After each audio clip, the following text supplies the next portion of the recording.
Monsieur le procureur, donc, Deschamps aurait dû arrêter là. Ouais. Bah oui, Didier. Mon Didier. T'aurais dû arrêter. T'aurais dû arrêter. On te l'a dit déjà. Alors déjà, je pense qu'après la Coupe du Monde, il aurait dû arrêter. Il a voulu continuer parce qu'il a re-signé tout seul le contrat. Malgré tout, tout ce qu'il a mis en place depuis la Coupe du Monde, c'est-à-dire essayer d'oxygéner ce groupe, et là c'est de nouveau l'occasion d'oxygéner, du moins c'est l'accord qu'il a passé avec ce fameux COMEX. Je trouve que, encore une fois, c'était la compétition de trop à l'Euro, on l'a vu en termes d'image. Déjà, en termes de qualité de jeu, en termes de résultats, parce que on peut me dire demi-finale ou pas demi-finale, à l'arrivée, on n'est pas allé jusqu'au bout. Donc, pour moi, quand tu t'appelles l'équipe de France, c'est un échec. Et l'échec cuisant, ça a été surtout le niveau de jeu de l'équipe de France, le niveau de certains joueurs, et puis l'image. Et l'image, et Patrice sait de quoi je parle, l'image que Didier Deschamps a amenée en cette équipe de France quand il a repris les rênes, et Pat, tu es mieux placé que moi pour le savoir, il a fait un travail incroyable. Incroyable. Aujourd'hui, il y a quelques mois, l'image de l'équipe de France, elle était nickel. Et souvent, on disait, et je défendais, j'étais le premier à défendre Didier Deschamps sur les résultats, parce que les résultats étaient là. Mais le problème, c'est qu'aujourd'hui, les résultats ne sont plus là, et l'image, elle se dégrade. La communication, elle est de pire en pire de sa part. On a vu un détachement à l'Euro, un détachement par rapport au grand public, par rapport aux passionnés de l'équipe de France, par rapport aux passionnés du football, où il nous expliquait que c'était le cadet de ses soucis, comme un peu Kylian Mbappé, ce qu'il a dit dernièrement. Et comme par hasard, c'est son capitaine qui a tenu le même discours que Didier Deschamps quelques semaines après, quand il nous dit si vous n'êtes pas content, vous zappez. Alors qu'on parle de l'équipe de France. L'équipe de France, elle appartient à tous les Français.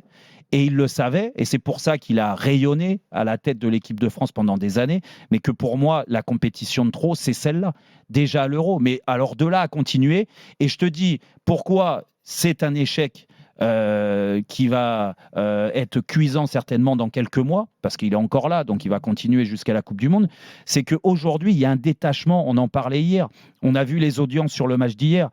Je ne parle même pas d'Israël, France, mais sur le match d'hier, c'est Belgique-France. Belgique-France, ça reste un événement, ça reste une affiche, même si on les bat très souvent. Et hier, c'est 4 millions de téléspectateurs. Donc ça veut dire qu'il y a un détachement, les gens ne s'identifient plus à l'équipe de France de Didier Deschamps, et que même lui, je trouve qu'il a perdu le cadre.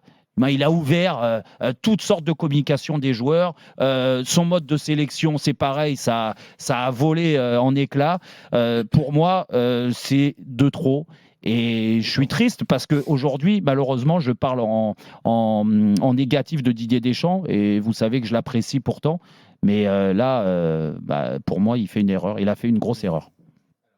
Alors, allez-y, Maître Larquet, défendez votre client, comme vous savez si bien le faire. D'abord, je voudrais souhaiter un bon anniversaire à mon client, à Didier Deschamps. Ah, c'est son anniversaire en plus. Oui, en cadeau, tu fait, Jérôme. Hein, c'est formidable. Voilà. Et je t'enverrai un message après l'émission. Je ne vais pas faire une plaidoirie très originale. Je te dis que vous êtes des enfants gâtés et qu'hier, avec une équipe en bois, l'équipe de France a encore gagné. Et que l'équipe de France, malgré tout, avance un petit peu avec des joueurs moyens. Nous avons une génération moyenne. Quand tu compares le milieu de terrain qui a commencé le match hier avec Koné, Guendouzi, Tchouaméni. Qui c'est qui les sélectionne? Mais il n'y en a pas d'autres à sélectionner. Ah, il n'y en a pas d'autres. T'es gentil. Ils vont apprécier ceux qui n'ont pas été sélectionnés. Oui, mais enfin, bon, il a sélectionné ça. Si ça éclatait du temps de Patrice Evra ou du temps de Marcel Desailly en 98 ou même en 2018, quand on donnait une équipe de France à faire à un gars qui s'intéressait au football, sur les 11 joueurs, il y en avait toujours à peu près 9-10 en commun, parce qu'il y avait une équipe qui se détachait. Aujourd'hui, c'est sûr, Et c'est une équipe qui ne se détache pas. Est-ce que c'est Saliba? Est-ce que c'est Konaté? Est-ce que c'est Upamecano? Est-ce que c'est Dembélé? Est-ce que c'est Barcola? Est-ce que c'est Marcus Thuram? Il y a de la concurrence parce qu'il n'y a plus de véritables titulaires. Et avec ce qu'il a, il arrive quand même avec beaucoup de chance. Oui. Et avec beaucoup de chance. Mais c'est peut-être aussi, comme les gardiens de but, le signe qu'il a peut-être aussi un peu de talent. Hier, il gagne encore. Et je suis absolument sidéré, mais sidéré. Alors après, sur les audiences du football en France, Jérôme, il y a beaucoup de choses à dire. Hein. Ouais. Ah bon? Je pense que le désintérêt... donc c'est pas il sa est faute aussi. Attends, laisse-moi. Ouais, Le désintérêt, il n'est pas uniquement dans l'équipe de France. Je sais, à la base, comment le football évolue en ce moment. Je sais comment ça se passe en ce moment. C'est-à-dire, Et qu'est-ce je que tu veux pense dire que- en fait là? Ben, je pense que le football est malade. La pyramide du football, elle n'est pas malade en haut, elle est très malade en bas. Voilà ce que je veux te dire. Et je m'arrêterai là parce que Ok. j'ai beaucoup de choses à dire. Bon. Eh ben, on les dira. Et donc, en plus, Jérôme, je vais te poser T'as une dit, je m'arrête question. là. Toi qui es Madame Ouais. Soleil, tu es sûr que si on remplace Didier Deschamps par Dupont, Durand ou Martin, tu es sûr Domenech. qu'il fera mieux? Ben, tu es très fort, Jérôme. Tu es Alors. vraiment un champion. Merci Voilà. Maître Larquet. On va Merci, donner la parole au merci. juge que vous avez tenté de mettre dans votre poche avec une comparaison. Hein. On a Non, noté non, ça. non. Si. Quelle À quelle comparaison? l'époque de Patrice Evra, on savait très bien Non, qui était, etc. il a pas essayé. J'ai bien Non, compris, j'ai non. compris. Alors, Eh non, vas-y il a pas Patrice, essayé. faut trancher. Non, mais Oh, moi, je je m'en suis tout à suis fait même pas rendu d'accord compte. avec Jean-Michel. Je pense qu'on est des enfants gâtés.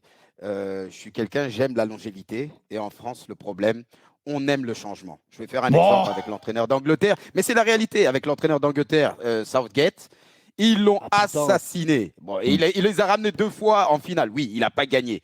Mais regarde aujourd'hui, Didier. Déjà, il gagne une Coupe du Monde. Il va en finale d'une autre Coupe du Monde.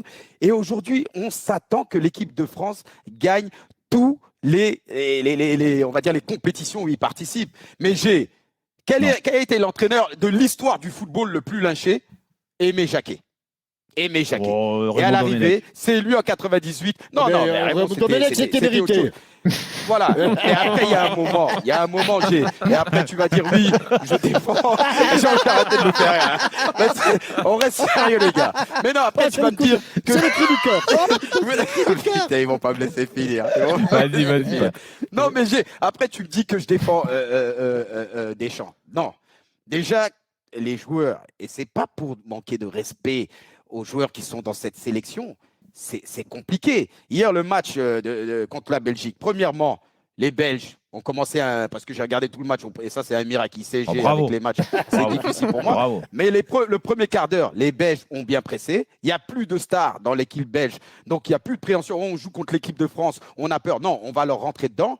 Et pour moi, comment ils se sont réveillés en deuxième mi-temps, et je peux donner un exemple, Saliba, William, pour moi, il n'a pas été bon la première mi-temps, mais il a fait une deuxième mi-temps énorme. Moi, après, j'aime pas utiliser ces mots-là, mais il a été énorme. Mais aujourd'hui, il y a certaines personnes, ils vont regarder que la première mi-temps et aller se coucher ou aller au restaurant, et ils vont pas voir ce qu'il a fait en deuxième mi-temps. Ouais. Pour moi, c'est un match positif. Bien sûr, la première mi-temps, quand j'ai regardé, j'ai dit qu'est-ce qui se passe? J'ai dit mais qu'est-ce qui se passe en équipe de France? Mais regarde par exemple Lucas Digne, qui avait un sérieux client, Doku, et il a tenu. À l'arrivée, il fait aussi une passe D, et c'est des joueurs aussi comme ça. Qui, moi, personnellement, m'ont beaucoup aussi aidé en équipe de France. Mais là, je reviens sur Didier, Jérôme. Mais aujourd'hui, comme dit Jean-Michel, on va te ramener un autre entraîneur. Peut-être qu'il va te ramener un jeu plus flamboyant. Mais quand il ne va pas gagner, mais vous allez l'assassiner. Voilà. Donc aujourd'hui, moi, je connais le style de jeu à Didier. Tu es en bloc, milieu de terrain, tu ne presses pas haut. Et après, voilà, tu as le ballon, tu vas en contre-attaque, on joue sur nos qualités. Mais on a un gros problème, c'est qu'en France, on n'agit pas. Moi, Au lieu de, on réagit. Et c'est ça le plus compliqué. Ça fait moi, depuis des années. moi, je veux mon pote Zizou à la tête de l'équipe de France. Voilà. Mais ok, mais tout le monde veut Zizou. Mais non, mais tu réagis pas. Il dit mon pote Zizou et tu réagis pas, toi. Mais non, mais je réagis, c'est sarcastique, t'inquiète pas. J'étais là quand Zizou l'a envoyé balader. Voilà, merci. On va connaître la vraie histoire alors, en vérité.